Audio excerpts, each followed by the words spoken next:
saya ingin mengajak putri-putri sekalian. Saya suka sebuah kisah.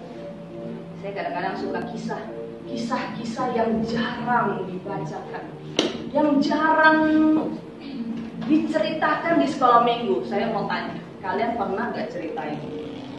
Di 2 Raja-Raja pasal 4. Jangan kalian kirain saya mau baca yang ayat 1-nya. 2 Raja-Raja pasal 4. Tapi saya bukan mau baca yang ayat 1-nya. Kalau yang ayat 1 sampai 7 saya yang pernah ceritakan.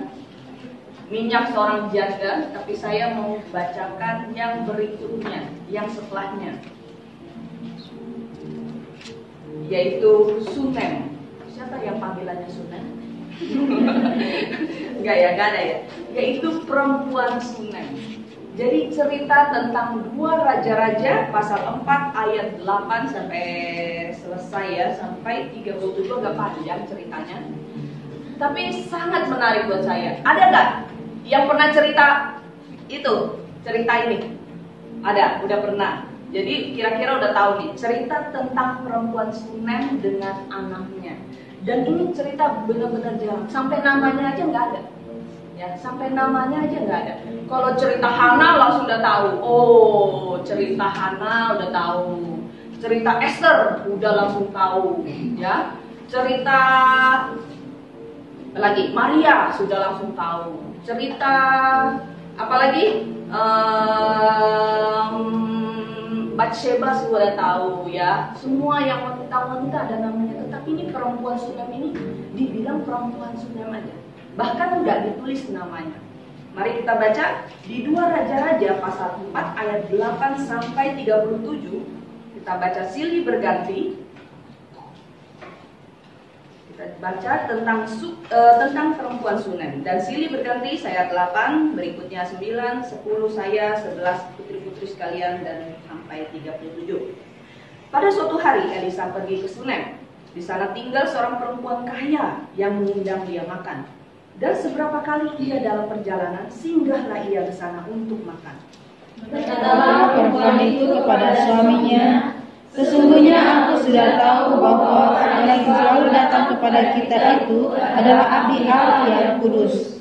Baiklah kita membuat sebuah kamar atas yang kecil yang berdinding batu. Dan baiklah kita menaruh di sana baginya sebuah tempat tidur, sebuah meja, sebuah kursi, dan sebuah kandil. Maka apabila ia datang kepada kita, ia boleh masuk ke sana. Pada suatu hari datanglah ia ke sana, lalu masuklah ia ke kamar atas itu dan tidur di situ. Kemudian berkatalah ia kepada Gehazi bujangnya, panggillah perempuan Sunem itu. Lalu dipanggilnyalah perempuan itu dan dia berdiri di depan Gehazi. Elisa berkata kepada Gehazi, cobalah katakan kepadanya, sesungguhnya engkau telah sangat bersusah seperti ini untuk kami. Apakah yang dapat aku berbuat bagimu? Adakah yang dapat kubicarakan tentang engkau kepada raja atau kepada negara? Jawab perempuan itu, aku ini tinggal di tengah-tengah kaumku. Kemudian berkatalah Elisa, apakah yang dapat kuperbuat baginya? Jawab Gehazi, ia tidak mempunyai anak dan suaminya sudah tua. Lalu berkatalah Elisa, panggillah dia, dan sesudah dipanggilnya, berdirilah perempuan itu di pintu. Berkatalah Elisa, pada waktu seperti ini juga tahun depan engkau ini akan menggendong seorang anak laki-laki. Tetapi jawab perempuan itu, jangan tuanku ya abdi Allah, janganlah berdusta kepada hamba-Mu ini.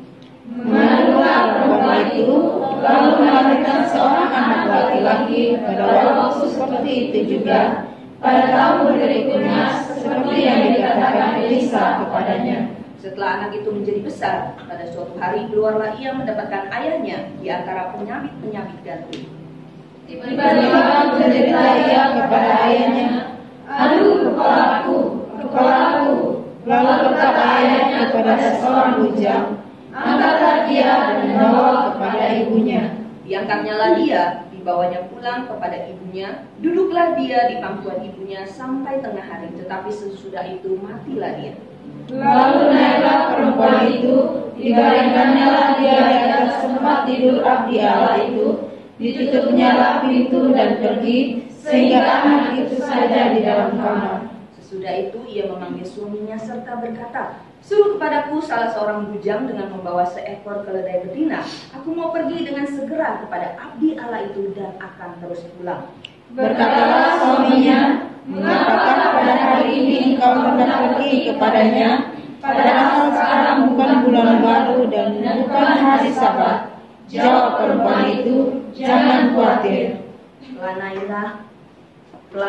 Dibelanainya keledai itu, dan berkatalah ia kepada bujangnya, "Tuntunlah dan majulah, jangan tahan-tahan aku dalam perjalananku, kecuali apabila kukatakan kepadamu." Demikianlah perempuan itu berangkat dan pergi kepada abdi Allah di Gunung Karmel. Sesudah abdi Allah melihat dia dari jauh, berkata ia kepada Gehazi, bujangnya, "Lihat, perempuan Sunem itu datang."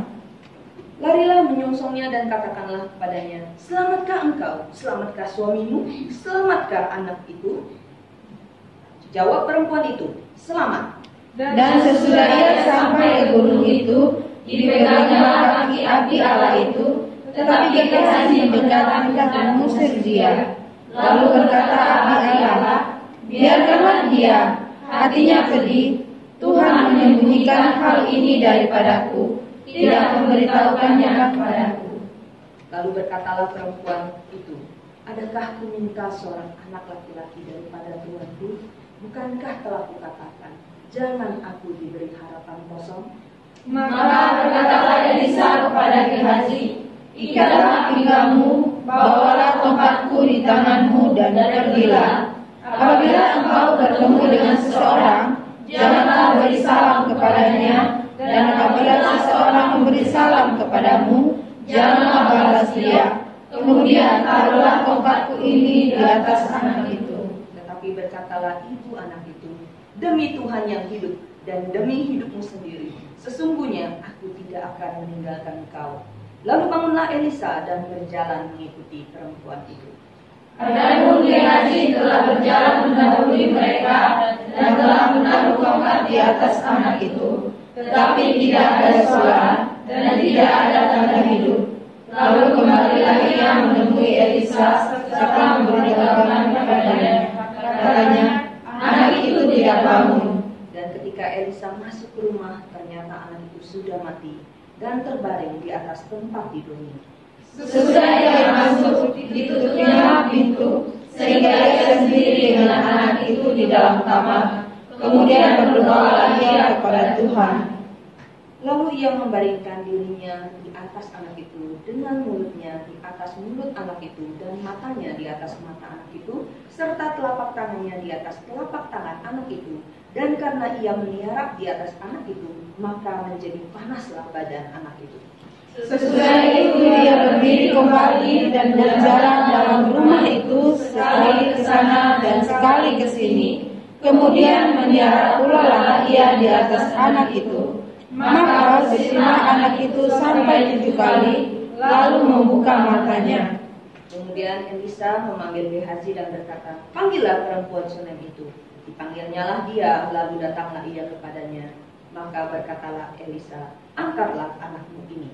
Masuklah perempuan itu lalu tersungkur di depan kaki Elisa dan sujud menyembah dengan mukanya sampai ke tanah. Kemudian diangkatnya anaknya lalu keluar. Bapa kami di surga, kami membaca sebuah kisah ya Bapa yang Kau catatkan untuk kami, dan pasti ada maksudnya ya Bapa. Biarlah kami bisa mempelajarinya, seorang perempuan Sunem yang bisa memberikan contoh kehidupan kepada kami dalam kehidupan sehari-hari kami sebagai seorang perempuan, sebagai seorang wanita, dan nantinya akan menjadi seorang ibu ya Bapa. Biarlah kami bisa mempelajari firman-Mu, dan biarlah kami bisa menerapkannya dalam hidup kami. Dalam nama Tuhan Yesus kami berdoa. Amin. Sebuah cerita yang awalnya itu baik-baik. Awalnya, jadi ini ada perempuan Sunem. Ya, perempuan Sunem ini saya mau memberi lihat kepada putri-putri sekalian. bahwa sifat-sifatnya, sifat-sifat perempuan Sunem ini harus kalian punyai, ya, harus kalian punyai. Yang pertama, yang sudah terlihat jelas dalam kisah dimulainya cerita ini adalah dia ramah, ya, dia ramah. Kalau soal menjamu tamu, kalau soal kayak kasih snack, kasih minuman, itu biasanya memang kebanyakan itu urusan wanita kalau di dalam suatu rumah, ya. Ada tamu datang. Apakah suamimu yang akan pergi ambil teh, seduh, kasih gula, kasih kopi, tanya, ataukah kamu sebagai nanti ya, sebagai istri yang bergerak, mau kopi, mau teh, atau suamimu yang tanya? Kamu tidak bergerak, kamu duduk-duduk aja di sana. Itu nggak mungkin, ya. Itu selalu itu perempuan ya ini, ya, perempuan yang bekerja dalam bidang itu, ya, untuk menjamu tamu, untuk merapikan makanan di atas meja, untuk segala macam yang tetek bengekin masalah seperti itu. Itu wanita yang biasanya memperlakukan tamu seperti itu, ya. Dan ini contoh yang baik sebenarnya dari perempuan Sunem ini, ya. Dan bukan hanya dia ramah, ya, tapi dia juga ringan tangan. Dia ringan tangan. Memang ditulis dia kaya, ya. Karena dia kaya, dia berpikir, karena dia mampu gitu. Apa yang sesuai dengan kemampuan dia berpikir untuk kebaikan tamunya, sesuai dengan kemampuan dia. Nah, sama seperti juga kita. Sesuai dengan kemampuan kita, apa yang bisa kita lakukan? Apa yang bisa kita kerjakan sehingga kita dikatakan ringan tangan? Kalau untuk perempuan Sunem ini, ya, karena dia kaya, dia mampu membuat sebuah ruangan, ya, dan di sana kayak hotel. Saya baca sih kayak hotel. Ada tempat tidur, ada meja, ada kursi, ada kandil. Kalau apa-apa, jadi kalau dia jalan dari wilayah mana terus capek, makan di situ, dan biasanya habis makan kan capek ya. Orang bilang singa masa ya.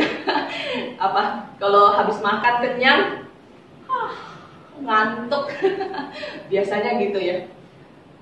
Kalau dia udah perjalanan, dijamu makan, dia memikirkan hal yang lain. Masakan sudah dijamu makan, kita nggak ada tempat buat dia leha-leha sebentar gitu ya, istirahat sebentar. Dia memikirkan hal yang seperti itu, ya. Bagaimana tamunya itu nyaman di rumahnya, ya, senyaman-nyamannya. Sampai-sampai ada istilah kan, silakan seperti rumah sendiri, ya. Silakan anggap rumah sendiri. Bener gak? Bener kan?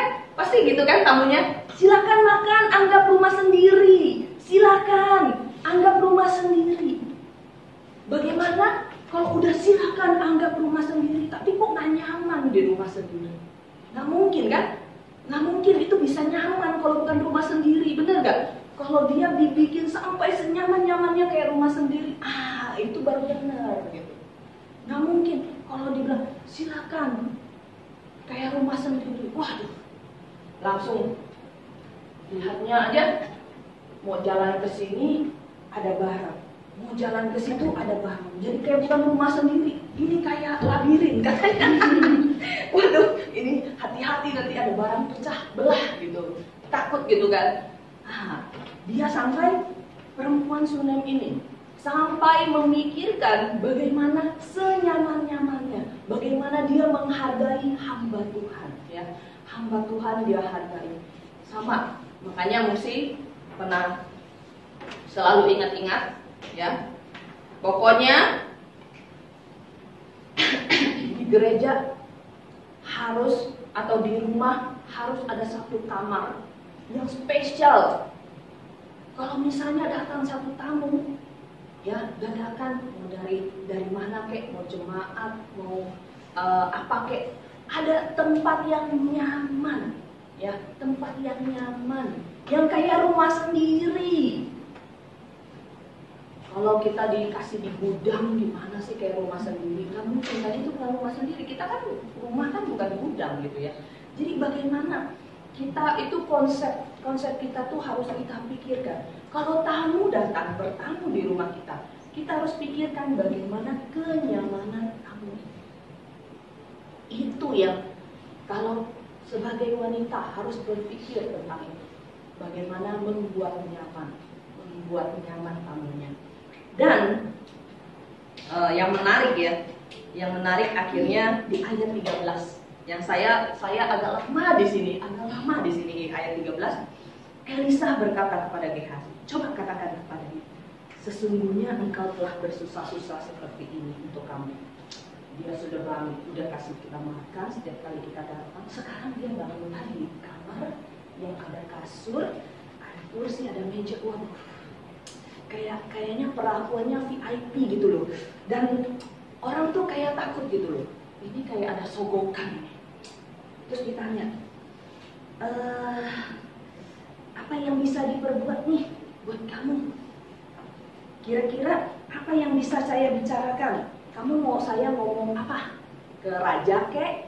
Ke kepala tentara? Mungkin karena dia kaya, ada bisnis, ya, karena kan nanti anaknya jatuh pingsannya di padang gitu ya, di tempat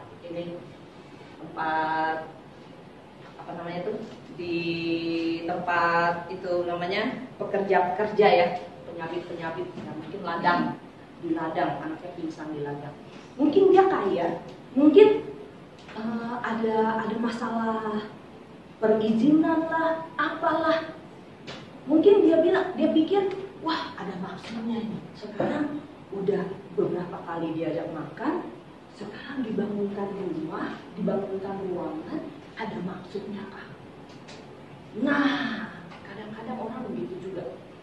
Berpikir bahwa kita buat nyaman nih, nyaman senyaman-nyamannya, ya kan? Kita juga harus mempunyai berbuat baik tanpa imbalan, ya, berbuat baik tanpa imbalan. Benar-benar tulus sekali. Lah saya mau buat kamu nyaman beneran. Saya nggak minta apa-apa, nggak minta apapun, ya.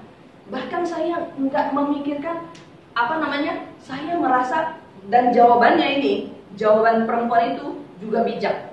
Aku ini tinggal di tengah-tengah kaumku. Jadi maksudnya gini, aku sebagai perempuan, dia tinggal di sini, ya sama dengan orang-orang lain, ya.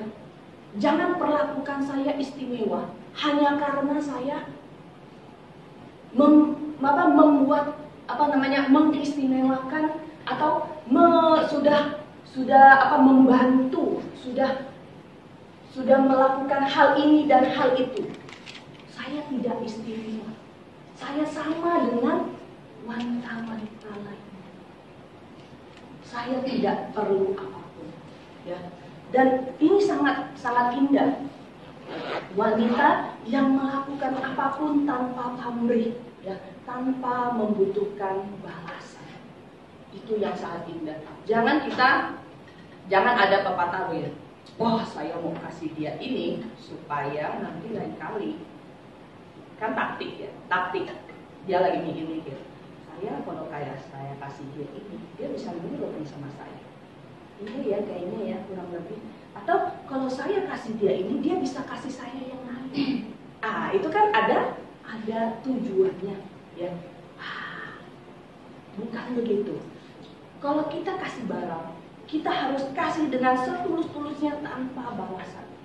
Itu yang konsep di perempuan sungguh ini. Jadi tadi kita sudah melihat bahwa sifatnya ramah dan juga ringan tangan, melakukan pekerjaan yang kamu mampu. Apa yang kamu mampu? Melakukan pekerjaan itu, dan tentu saja tanpa tanpa memikirkan balasannya, tanpa pamrih. Itu yang harus kita punya. Namun belum selesai di sana. Ini baru katanya orang ini nggak nyampe sepertiga ini ceritanya. Nah, ceritanya berlanjut. Akhirnya ceritanya berlanjut. Ini ide dari Gehazi sebenarnya. Dia itu nggak punya anak, udah tua lagi suaminya. Sebenarnya perempuan ini minta nggak? Enggak, nggak minta.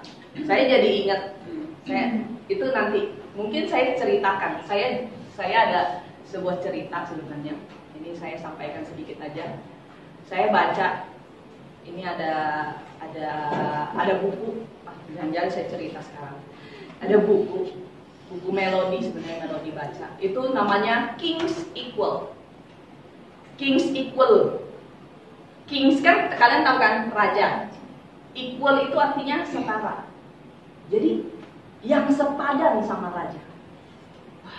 Raja nih lagi cari wanita yang sepadan oleh raja, yang sepadan dengan raja. Tapi raja ini ternyata raja yang sombong, memandang wanita seperti saya punya 3 syarat. Harus cantik, harus yang terkaya, mungkin yang tercantik, yang terkaya, yang terpintar. 3 raja ini, karena dia saking sombongnya. Akhirnya yang lain-lainnya cari. Wah, udah cari yang tercantik. Nggak bisa, karena apa? Ternyata dia tesnya yang terpintar. Aduh, salah lagi. Akhirnya cari lagi pengawalnya yang terpintar sekarang. Ternyata carinya yang terkaya. Nggak ada lagi. Akhirnya cari yang terkaya. Nggak bisa memenuhi 3 kriteria itu. Akhirnya ada seorang miskin sebenarnya. Ada seorang miskin di sebuah desa yang dekat dia. Karena raja ini sebenarnya ini bukan raja, ini pangeran. Pangeran ini dikasih kalau rajanya udah mati dikasih warisan kan? Dikasih warisan, dia bilang ini. Kalau kamu mau mengambil menjadi raja, kalau kamu mau menjadi raja, kamu harus menikah. Itu titahnya raja. Jadi tapi karena dia sombong, dia merasa tidak ada yang cocok. Saya itu terkaya, terpintar, terganteng. Harus sepadan dengan saya itu apa? Tercantik, terkaya, terpintar juga. Saking sombongnya pangeran ini, sehingga udah kelabakan ini pasukan-pasukannya, panglima-panglimanya mencari wanita sekeliling ini. Akhirnya tadinya udah mau dihukum, ada satu wanita. Memang ini agak magic dikit, ada sedikit magicnya ceritanya. Ada satu wanita, dan satu wanita ini akhirnya ke sebuah pedalaman, dan memang ada magicnya. Serigala ngomong sama dia, sebaiknya kamu menjadi putri. Kamu orang bilang kamu mendaftar diri menjadi calonnya istri raja itu, istri pangeran itu. Wah, seorang wanita ini bingung. Tapi saya kan miskin, nggak punya apa-apa. Saya kan juga dia cuma bilang dia miskin, ya kayak akhirnya bilang, saya kan nggak punya apa-apa. Ya, saya ini cuma petani, cuma punya 1 ekor ini kambing doang. Ini pun satu-satunya, dan makanannya udah tinggal habis, udah mau habis. Gimana saya nanti memenuhi yang terkaya itu? Tapi serigala akhirnya bilang, tenang, kamu pergi aja. Pokoknya kamu dandan yang cantik, pokoknya jadi putri saja. Kamu harus percaya diri. Dan dia pergi, dia jadi putri. Dan saya ingat waktu ketemu, ya mungkin ini karena cerita ya, cerita sekali ketemu pangerannya langsung, wih cantik sekali, wah dia yang tercantik. Tapi tunggu, dia langsung pakai logika. Dia terpintar gak? Ya kan? Dia terpintar. Dan ada satu. Jadi dia tanya. Dia tanya apa? Oh iya, dia tanya. Saya lupa pertanyaannya. Sebenarnya yang ketiga yang saya mau ajarkan kepada kalian, dia terkaya bukan? Karena kan kelemahan dia kaya, ya kan? Sedangkan dia nggak punya apa-apa. Oke, skip yang terpintar, nanti saya baca lagi. Yang terkaya. Nah, kamu punya apa deh? Oke, akhirnya perempuan ini malah bilang gitu. Raja, pangeran ya, pangeran. Adakah sesuatu yang pangeran inginkan sekarang? Pangeran itu langsung berpikir, saya punya kapal, punya tanah, punya apapun, dan saya punya semua. Oh iya, tapi ada yang saya tak punya, yaitu mahkota raja. Ya, semua saya punya, tapi ada satu, saya nggak punya mahkota raja. Tapi wanita itu berkata, mungkin saya lebih kaya dari Anda, pangeran. Karena saya tidak ada satupun yang tidak saya inginkan. Semuanya saya sudah terpenuhi. Wah. Jadi betapa sebenarnya pintarnya perempuan ini berkata bahwa saya lebih kaya. Karena apa? Saya tidak ada keinginan yang lebih daripada itu. Ya, lebih. Tidak ada keinginan yang saya inginkan sekarang. Wah, raja itu langsung, ini dia. Walaupun dia tidak punya apa-apa, ya, tidak punya apa-apa, tapi dia tidak mempunyai kayak ambisi gitu, ambisi yang menggebu-gebu. Oh, saya harus menjadi ini, pokoknya segala cara dilakukan. Bagaimana ambisinya? Nah, bagaimana ambisi, ya, ambisi. Boleh punya kayak seperti yang nanti dicerita ini kan ya, harapan kosong gitu ya, punya harapan kosong. Boleh punya harapan, oh boleh. Punya impian, boleh. Tapi jangan membuat harapan itu kayak harapan kosong, dia bilang katanya. Dan wanita ini bilang, aduh saya nggak mau punya harapan kosong. Ya kalau memang saya nggak bisa punya anak, ya sudah nggak punya anak. Jangan memberikan saya harapan yang kosong. Sebenarnya imannya ini, iman dari perempuan Sunem ini perlu diacungi jempol. Karena dia tidak benar-benar tidak meminta apapun, meminta yang sebenarnya memang sudah dia inginkan ya. Kalau dia bilang harapan kosong, itu artinya apa? Sebenarnya dia berharap punya anak, bukan dia nggak berharap. Apalagi zaman itu, kalau kamu nggak punya anak, wah, namanya cacat. Nggak kayak wanita seutuhnya, wanita itu harus punya anak.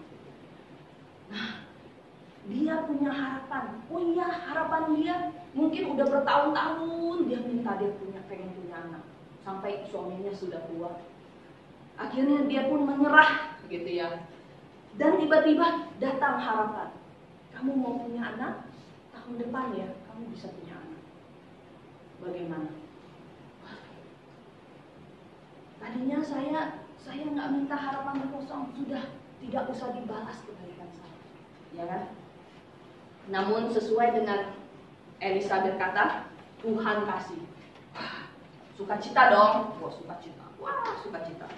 Akhirnya anak itu besar dan kalian sudah baca, matilah suatu hari tiba-tiba dia pingsan dan dia jatuh. Dan ini yang perlu kalian perhatikan. Wah biasanya ini wanita ini kalau udah ada yang pingsan,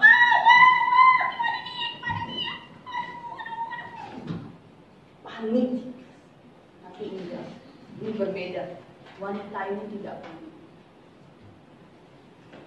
Wanita ini taruh di di pangkuan ibunya. Mungkin wanita ini ngobrol sedikit dengan anaknya, tetapi anaknya mati. Dan wanita ini tidak panik. Bahkan dia bilang ke suaminya, jangan khawatir. Wah, dia pergi mau ke abdi Allah. Dia sebenarnya suaminya bahkan nggak tahu loh anaknya mati. Aneh, suaminya nggak tahu kenapa. Karena kalau anaknya mati kan pasti udah langsung berkabung, langsung apa tuh namanya tuh, langsung ribut, ya kan? Langsung gitu. Tapi enggak. Ibu ini dia menahan diri, ya, dan dia pergi ke Elisa karena memang ini anugerah dari Tuhan lewat Elisa. Jadi dia pergi ke Elisa, sebenarnya dia mau tanya, ya kan, sudah kasih anak kenapa diambil? Nah, itu pertanyaan dia. Dan tapi dia dengan tegar gitu, orang bilang tegar, tidak menangis, sampai suaminya pun nggak curiga gitu kan, kalau anaknya mati kan, loh, seorang ibu gitu gimana sih punya anak satu-satunya gitu kan meninggal gitu. Akhirnya dia dengan tegar gitu, dia pergi ke Elisa. Dia berkata, tadinya dia mungkin mau tahan gitu, tapi ujung-ujungnya dia nggak tahan. Dia pegang kakinya Elisa dan cengkram mungkin. Kenapa engkau berikan harapan kosong? Gitu ya, mungkin itulah kata-kata yang dia ulang lagi. Dan betapa sedihnya gitu ya, betapa sedihnya punya anak meninggal gitu. Dan akhirnya si Elisa pun tahu dan pergi untuk menyelamatkan. Dari ini kita belajar tentang kalau ada sesuatu kejadian yang menimpa, kesedihan yang menimpa hati kita, kita tetap tenang, berdoa pada Tuhan. Bukan gembar-gembor kepada orang lain, aku lagi sedih, aku lagi. Saya kasih tahu, punya anak itu anugerah. Ya, normalnya punya anak itu gampang kan? Ada suami, ada istri, jadilah anak. Betul? Tetapi ternyata ada sebagian persen orang yang mau punya anak pun susah. Dan ada suatu kisah, ini saya kenal. Dia sudah 4-5 kali keguguran. Punya anak keguguran, punya anak keguguran, punya anak keguguran. Dan kegugurannya itu agak aneh gitu ya. Karena apa? Punya anak 2 bulan, 3 bulan dia keluar darah-darah gitu ya. Pertama kan nggak tahu, oh akhirnya keguguran. Terus yang kedua, dia lama-lama udah tahu. Karena dia agak lemah gitu kandungannya, orang bilang lemah kandungannya. Akhirnya mengandung, terus 2-3 bulan gitu ada flek-flek keluar, keguguran lagi, gitu ya. Terus ketiga coba lagi, keguguran. Yang keempat udah lebih lama, lebih bertahan lama. Jadi dia hamil itu dia harus, kalau dia udah dinyatakan hamil, dia harus tiduran, nggak boleh bergerak, ekstrim, nggak boleh bergerak sampai dia kuat gitu, sampai dia biasanya 8 bulan. Itu ada loh yang begitu loh, bukan dibilang malas lu anak itu hamilnya malas gitu, bukan. Itu memang ada yang seperti itu ternyata. Ya, hamilnya itu benar-benar nggak bisa dikatakan, nggak bisa dibilang ini normal hamilnya. Orang hamil ya normalnya masih bisa pangkul apa, masih bisa bawa ini, bekerja sana bekerja sini gitu ya. Cuman palingan hormonnya enak-enak gitu doang. Tapi ini keguguran lagi. Dan akhirnya memang ada mukjizat. Akhirnya ada satu kali gitu ya dia mengandung, dia ikutin saran dokter, ada flek-flek dikit-dikit gitu, keluar merah-merah dikit. Orang kan takut ya kalau ada merah-merah dikit gimana gitu ya, anaknya mau keluar gitu sebelum waktunya mau keluar gitu kan, kita juga takut ya. Jadi mau kerja dikit nggak bisa, mau kerja dikit nggak bisa, sampai akhirnya dia melahirkan 1 anak. Sudah, namun sekarang dia kan mau coba lagi, mau punya anak kedua gitu ya, coba lagi. Kan orang bilang ada pengalaman orang nih, banyak nih pengalaman orang. Oh biasanya itu anak pertama kalau begitu, anak kedua nggak apa-apa nih, nggak kenapa-napa gitu. Nah anak kedua Sekarang sudah 4 bulan, tapi divonis oleh dokter tulang punggungnya berantakan, organnya di luar janin, di luar badan gitu ya. Jadi seolah-olah ini anak udah divonis antara kalau kamu digugurkan sekarang, kamu nggak akan hamil lagi. Kedua, kamu tunggu janin ini sampai 36 minggu dan keluar, dan dibiarkan dia pasti mati 1 bulan kurang lebih. Mendengar pilihannya itu loh, aduh, rasanya gimana ya? Jadi seorang ibu, ini sudah dikasih anak oleh Tuhan, ya. Tetapi kamu dikasih dengan pilihan, dengan apa namanya, masa depannya itu seperti itu. Masa depan bayi kamu yang di dalam kandungan kamu, ya, di dalam kandungan kamu 4 bulan itu, kalau kamu aborsi sekarang, ya, aborsi kan orang bilang kan, aborsi sekarang, kamu nggak akan hamil lagi, ya. Terus pilihan kedua, ini yang dokter saranin, ya, karena anak itu anugerah Tuhan, kamu nggak boleh matikan anak itu, dan kamu sampai 9 bulan pas gitu ya, 9 bulan gitu pokoknya ya, sampai dia matang dan kamu keluarin, tapi anak itu pasti mati. Coba sekarang kamu di dalam situasi seperti itu, bagaimana? Sedih itu sudah pasti. Bagaimana Tuhan bisa menguatkan kita di dalam situasi seperti itu? Ini hanya contoh orang lain. Mungkin kita mendengarnya gitu pedih gitu ya, kasihan juga hidup dia. Mau punya anak perjuangan, ya, mau punya anak perjuangan. Sedangkan orang lain gampang banget ya, beranak semua sampai 8, 9, 10 jam, keluar terus. Kok saya susah mau punya anak gitu. Tapi saya sudah menghibur dia gitu ya. Ini anak satu yang kamu sekarang sudah punya, itu udah mukjizat yang Tuhan sudah kasih gitu ya. Jadi nggak usah berpikir lagi untuk saya mau usaha lagi. Sudah jaga aja satu ini, ya. Satu anak ini sudah dijaga saja. Sedangkan sekarang dia masih tidak ke luar gitu ya. Tapi semuanya di dalam hati gitu ya.